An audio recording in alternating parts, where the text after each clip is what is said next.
In the small town of Olon, where the red earth met the open sky, there lived a boy named Jide.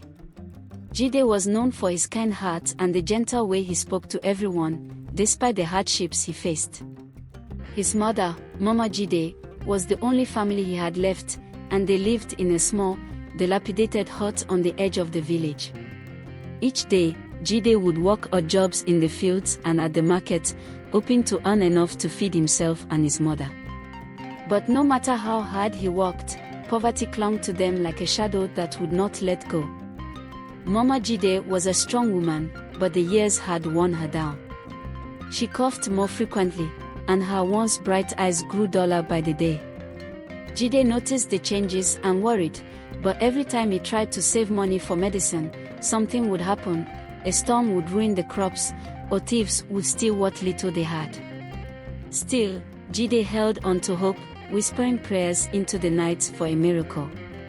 One fateful evening, as the sun dipped behind the hills and painted the sky with hues of orange and pink, Mama Jide collapsed. Her body shook with fever, and her breathing became shallow. Jide ran from house to house, pleading for help, but the villagers had little to give.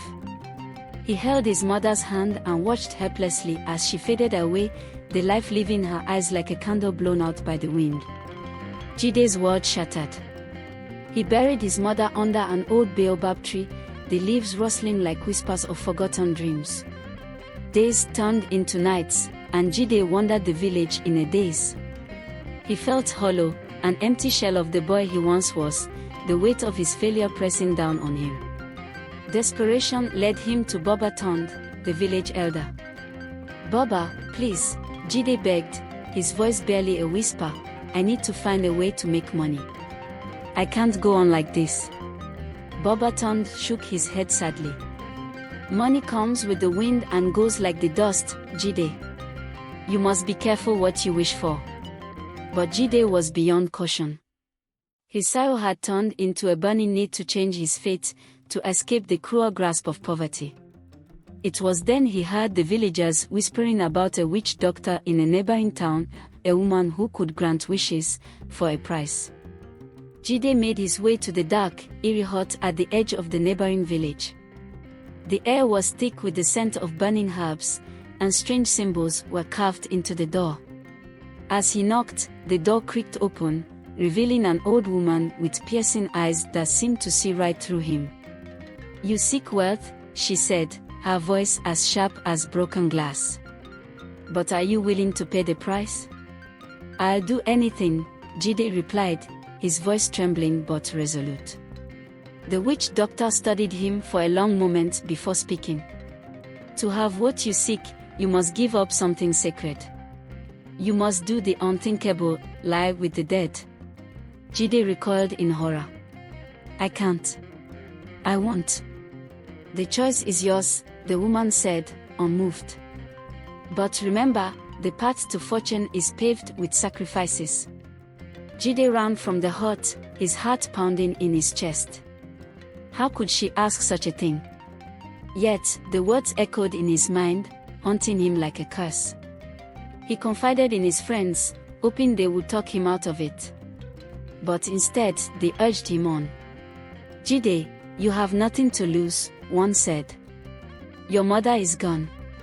She would want you to live, to prosper. Think of what you could do with the money," another chimed in. "You could rebuild your life, help others even." Their words twisted around him like vines, and before he knew it, they had convinced him.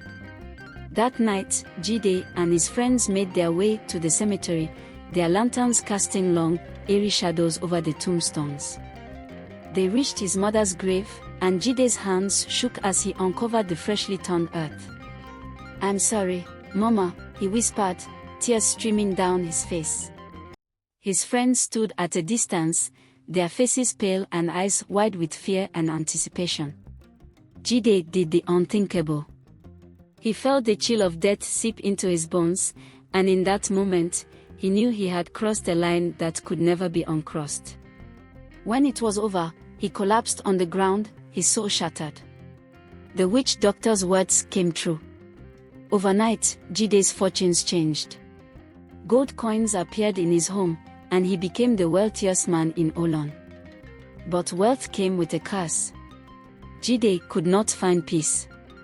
The sound of his mother's voice echoed in his dreams, crying out for justice.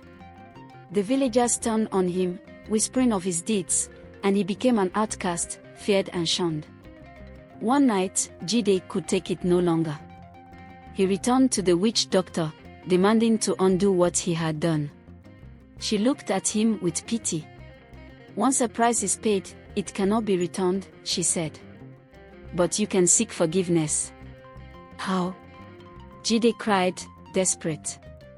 "By sacrificing your own soul, by giving up everything you gained through your sin."